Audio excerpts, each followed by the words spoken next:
امیر المومنین حضرت عمر بن خطاب رضی اللہ عنہ حماس کے دورے پر تشریف لے گئے۔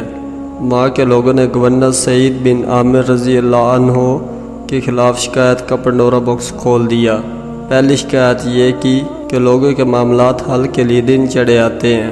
دوسری شکایت یہ کی کہ رات کو یہ کسی کی بات کا جواب ہی نہیں دیتے۔ تیسری شکایت یہ کی کہ ہر مہینے میں ایک دن شام تک گھر سے ہی نہیں نکلتے۔ حضرت عمر رضی اللہ عنہ نے حضرت سعید بن عامر سے جواب طلبی کی۔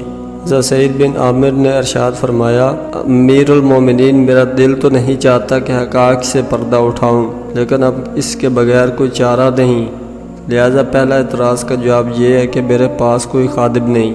میں صبح آٹا خود گوندتا ہوں، پھر تھوڑا انتظار کرتا ہوں تاکہ اس میں خمیر پیدا ہو، پھر روٹی پکاتا ہوں، ناشتہ کرنے کے بعد وضو کر کے لوگوں کے معاملات حل کے لیے چلا جاتا ہوں۔ اس وجہ سے گھر سے نکلنے میں کچھ تاخیر ہوتی ہے۔ ساتھیوں نے جو میری دوسری شکایت کی ہے اس کی وجہ یہ ہے کہ میں نے دن لوگوں کے لیے اور رات اپنے رب کے لیے مخصوص کر رکھی ہے۔ میں رات کو اللہ تعالیٰ کی عبادت میں مصروف رہتا ہوں۔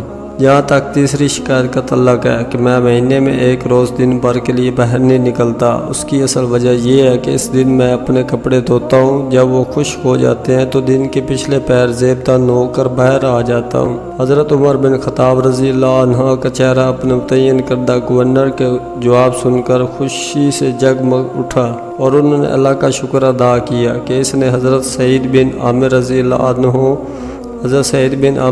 عنہ کے ان کے اعتماد پر پورے اترنے کی توفیق عطا کی۔ سبحان اللہ۔